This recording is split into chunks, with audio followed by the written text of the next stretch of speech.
Halo sobat semua, apa kabarnya? Semoga baik selalu ya.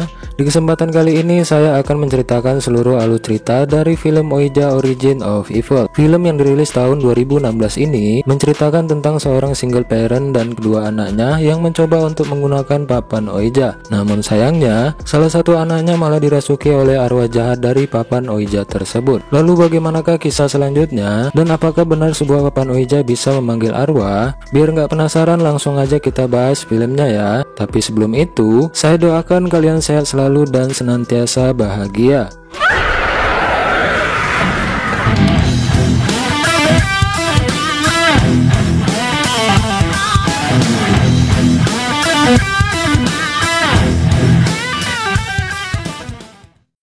Film ini mengambil latar pada tahun 1967. Di sini terdapat seorang janda muda bernama Alice yang bekerja sebagai cenayang. Dalam kesehariannya, Alice selalu ditemani putrinya yang bernama Lina yang berusia 15 tahun dan juga Doris yang berusia 9 tahun. Keluarga mereka masih dilanda kesedihan dikarenakan suami Alice yang bernama Roger baru saja meninggal dunia. Semenjak kehilangan suaminya, kondisi ekonomi keluarga Alice menjadi semakin memburuk dan oleh karena itu, ia harus bekerja keras untuk memenuhi kebutuhan Lina dan juga Doris. Bahkan yang lebih memprihatinkan, Alice pun sampai mengutang di bank agar bisa memenuhi kehidupan mereka. Tak sampai di situ, Alice pun rela mampu dan berkali-kali berbuat tidak semestinya kepada orang yang meminta bantuannya. Itu dikarenakan ia sebenarnya cuma berpura-pura menjadi seorang cenayang. Setiap ada orang yang datang menemuinya dan ingin berbicara dengan orang yang sudah meninggal, Alice pun turut meminta kedua anaknya untuk menakut-nakuti orang tersebut agar mereka percaya dengan semua yang dilakukannya. Tidak hanya itu, Alice rupanya juga sudah memodif meja tamunya agar bisa mematikan lilin secara otomatis. Nah, walaupun Alice merupakan seorang cenayang gadungan, dirinya ternyata tidak percaya dengan hal yang mistis. Begitupun dengan anaknya yang juga tidak percaya dengan hal yang begituan. Pada suatu malam, Lina memutuskan untuk pergi ke rumah temannya yang bernama Ellie. Nah, di rumahnya Ellie juga ada teman lainnya yang bernama Mickey dan juga Betty. Lalu saat berkeliling rumah, Lina menemukan sebuah papan Ouija di sebuah tempat. Di sini Ellie pun menjelaskan kalau ibunya yang telah membeli papan tersebut, dan tanpa pikir panjang, Ellie langsung mengajak mereka bertiga untuk bermain papan Ouija. Nah, sebelum bermain, Ellie menjelaskan ada 3 aturan yang harus ditaati ketika bermain papan itu. Yang pertama, jangan pernah bermain papan ini sendirian. Yang kedua, jangan pernah bermain di tempat orang yang sudah meninggal atau semacamnya. Dan yang ketiga, selalu ucapkan selamat tinggal setelah berhasil berinteraksi dengan arwah seseorang. Nah, setelah menjelaskan aturan itu, mereka pun langsung memainkannya. Namun Betty yang baru saja ikut permainan itu merasa sangat ketakutan. Lalu ketika kursor dari papan tersebut bergerak dengan sendirinya, Lina dan Mickey malah tidak percaya akan hal itu dan mengira ada salah satu dari mereka yang menggerakkannya. Oh my God. Relax, Betty. Are you in the... Tapi tak berselang lama, tiba-tiba saja ibunya Ellie datang tanpa mengutuk pintu terlebih dulu. Yeah, there's no spirit. There's no spirit. Ellie! Di sini ibu Ellie meminta mereka semua untuk pulang, dan tak hanya itu saja, si ibu pun menghubungi orang tua mereka untuk menjemputnya. Singkat cerita, Lina pun langsung meminta maaf pada ibunya karena telah bermain papan Ouija. Namun dalam percakapan mereka, Lina meminta ibunya untuk membeli papan Ouija sebagai sarana baru yang akan mereka gunakan untuk menipu para pelanggannya. Maka dari itu, pada keesokan harinya Alice pun langsung memutuskan untuk membeli papan Ouija. Setelah mendapatkannya, Alice pun segera merekayasa papan itu agar kursornya bisa bergerakkan dengan menggunakan magnet. Dengan cara yang ia lakukan itu, dia mencoba untuk membuat para pelanggannya semakin terkesan. Lalu pada malam harinya, Alice pun iseng-iseng untuk memanggil arwah dari suaminya, yaitu Roger. Karena rupanya Alice juga berharap arwah dari suaminya bisa menjawab panggilan tersebut. Namun sayangnya, setelah beberapa kali ia mencoba, papan tersebut tidak bergerak sedikit pun. Itu artinya, papan tersebut cuma papan mainan yang cuma bisa digunakan untuk menipu pelanggannya. Dan tak lama dari itu, Alice pun memutuskan kembali ke kamarnya untuk beristirahat. Akan tetapi, sesaat setelah pergi, tiba-tiba saja kursornya bergerak dengan sendirinya. Dan dari kenyataan itu, Doris yang belum tidur langsung mendekati papan tersebut. Di sini ia pun memiliki firasat kalau benda tersebut bisa memanggil arwah seseorang. Dan saat Doris mencobanya, ternyata benar-benar bekerja. Lalu saat ia mengintip melalui kaca pada kursor tersebut, tiba-tiba saja ada sosok misterius yang muncul di sana. Nah, sejak kejadian itu, hal-hal yang aneh pun mulai terjadi di rumah mereka, mulai dari selimut Lina yang ditarik oleh sosok gaib dan masih banyak lagi. Pada keesokan harinya ketika di sekolah, seorang pastor yang bernama Tom meminta Alice datang untuk menanyakan PR dari si Doris. Di sini pastor itu tidak menyangka tentang apa yang dilakukan oleh Doris, karena dari usianya itu tidak mungkin ia bisa menulis huruf tegak bersambung dengan sangat baik. Di sini Alice pun heran dan bilang kalau dirinya tidak ada membantu Doris dalam membuat tugas sekolahnya. Saat di perjalanan, Doris pun mengatakan bahwa dia dibantu oleh teman barunya, dan singkat cerita, setelah tiba di rumah, Alice melihat surat pernyataan properti karena keluarga mereka tidak bisa membayar hutang-hutangnya di bank. Mereka pun merasa tidak rela untuk meninggalkan rumah itu karena semua kenangan dari mendiang suaminya ada di rumah tersebut. Tapi walau bagaimanapun juga, mereka harus segera pindah dari sana. Kemudian Doris pun mulai mengeluarkan papan Ouija untuk memberitahu arwah ayahnya bahwa mereka akan segera pindah dari rumah itu. Akan tetapi, Lina yang tidak percaya dengan papan tersebut lebih memilih untuk keluar menemani ibunya. Dan di sini mereka pun mulai berbincang-bincang dan sampai pada akhirnya tiba-tiba saja Doris membawakan sebuah tas kecil yang berisi banyak uang. Lalu Doris mengatakan kalau arwah ayahnya lah yang menuntunnya ke basement tempat pemilik sebelumnya menyimpan uang. Antara percaya dan tidak percaya, pada akhirnya mereka bertiga pun mulai memainkan papan Ouija.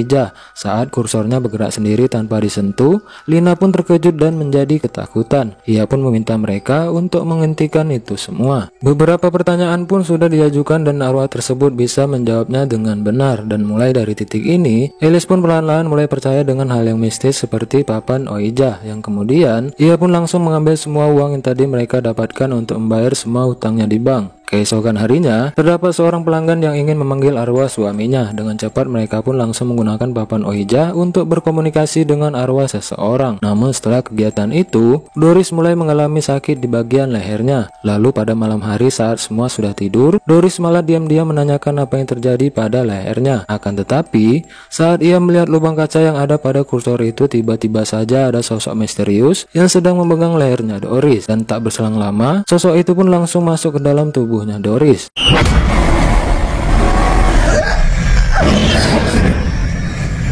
Setelah kejadian malam itu, Doris pun mulai menunjukkan sikap yang aneh. Kemudian, scene berpindah ke Lina. Ketika Lina terbangun dari tidurnya dan ingin meminum air, tiba-tiba saja muncul hal yang aneh di sekitar mulutnya. Dan ternyata, itu hanyalah sebuah mimpi.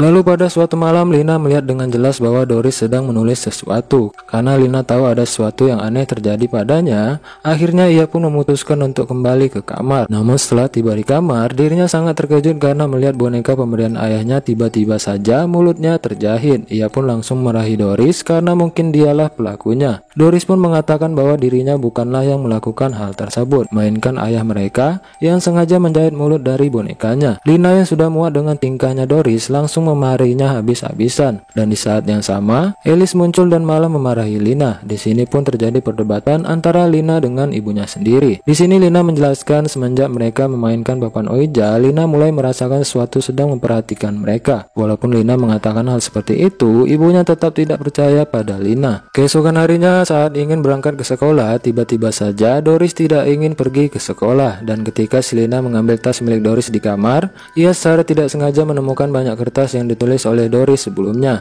Ia pun langsung mengambil kertasnya dan menaruhnya di dalam tas. Lalu di sekolah, Lina memutuskan untuk bertemu dengan Pastor Tom. Ia pun langsung memberikan kertas-kertas yang ditulis oleh Doris yang di dalamnya terdapat bahasa Polandia. Di sini Lina meminta Pastor Tom untuk menerjemahkan isi dari kertas tersebut. Pastor Tom kemudian ingat kalau ada salah satu guru yang bisa berbahasa Polandia. Pastor Tom segera menemui guru tersebut, sementara Lina memutuskan untuk kembali pulang. Setelah berhasil diterjemahkan, Pastor Tom segera pergi ke rumah Alice. Tom pun ingin bertemu dengan Lina karena ada sesuatu yang ingin mereka bicarakan. Tapi sebelum itu, si pastor meminta Doris untuk memanggil arwah istrinya. Dahulu, sebelum menjadi pastor, Tom ini memiliki seorang istri yang bernama Gloria. Dan karena istri yang paling ia cintai meninggal, Tom lebih memilih untuk menjadi seorang pastor. Mereka pun mulai mengajukan beberapa pertanyaan pada arwah Gloria. Lalu ketika pastor Tom menanyakan tentang nama tengah dari Gloria, arwah itu pun menjawab kalau nama tengah Gloria adalah Lynn. Setelah bermain papan Ouija, Tom langsung mengajak Lina dan Alice untuk membahas sesuatu yang penting. Mereka pun langsung minta Doris untuk menonton TV, sedangkan mereka akan pergi ke kamar Doris. Di kamar tersebut, Tom kemudian memberitahu Alice bahwa nama tengah istrinya adalah Catherine. Saat itu dirinya sengaja mengelabui arwah tersebut dengan cara memikirkan kalau nama tengah istrinya adalah Lynn. Kemudian Tom pun langsung mengeluarkan sebuah kertas yang sudah diterjemahkan. Tom mengungkapkan bahwa kertas tersebut berisi tentang imigran Polandia yang bernama Markus. Markus ini adalah seorang yang ditawan selama Perang Dunia II oleh seorang dokter yang sadis di dalam ruang bawah tanah. Jadi kesimpulannya, telah banyak korban berjatuhan di rumah yang mereka tinggali saat ini. Di saat sedang berbincang, tiba-tiba saja Mackie datang ke rumah mereka untuk mencari Lina. Doris pun segera membawa Mackie menuju ruang bawah tanah, di mana tempat itu mereka sangat terkejut ketika melihat ada sebuah tengkorak yang tiba-tiba muncul. Di sini Doris pun mulai membisikinya, yang menyebabkan Mackie harus dirasuki oleh salah satu arwah.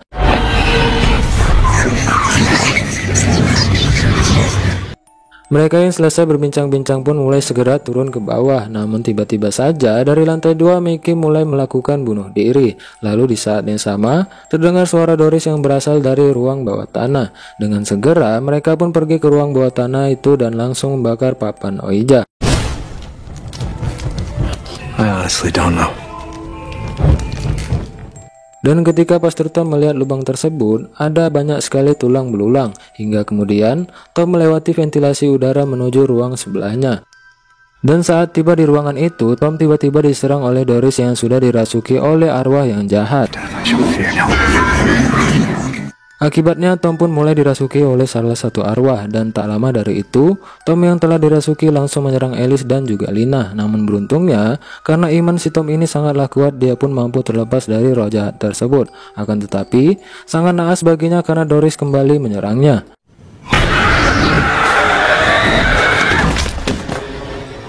Kemudian mereka pun sangat terkejut ketika melihat papan Ouija yang baru saja mereka bakar tiba-tiba saja ada di meja.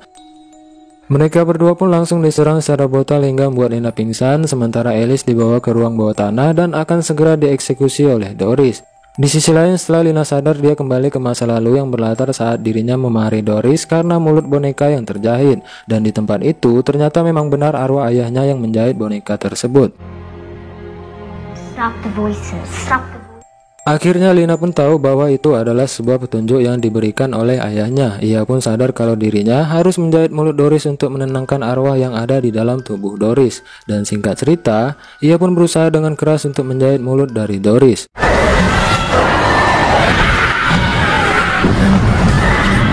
Setelah menjahit mulut Doris, ternyata Doris juga ikut meninggal dan tenang di alam sana bersama ayahnya. Alice yang sudah terbangun pun terkejut karena melihat anaknya yang sudah meninggal. Akan tetapi, arwah yang baru saja keluar dari tubuh Doris malah masuk ke tubuhnya Lina dan langsung menyerang Alice. Setelah Alice terbunuh, arwah itu pun keluar dari dalam tubuh Lina. Lina yang kini tersadar sangat terkejut melihat ibunya yang telah tewas di tangannya sendiri. Kini ayah, ibu, dan adiknya sudah meninggalkannya seorang diri, dan singkat cerita, Lina pun harus dirawat di rumah sakit jiwa atas dugaan pembunuhan atas ibunya maupun saudara perempuannya. Saat Lina ditinggalkan di dalam kamarnya, dia mulai merobek karpet di sana dan membuat papan Ouija dengan menggunakan darahnya sendiri. Kemudian Lina pun segera memanggil arwahnya Doris, dan ternyata yang datang adalah Markus yang merupakan wujud dari Doris, dan arwahnya itu langsung menyerang salah satu dokter di sana. 47 tahun kemudian, dan lebih tepatnya pada tahun 2014, Lina yang sekarang sudah tua tiba-tiba saja menerima kunjungan dari seseorang yang mengaku sebagai keponakannya. Oke sobat semua, melalui alur cerita ini selesai sudah tugas saya menghibur kalian semua. Jika ada kesalahan, saya mohon maaf, dan jika kalian suka dengan konten ini silahkan subscribe aja biar nggak ketinggalan video terbaru dari saya.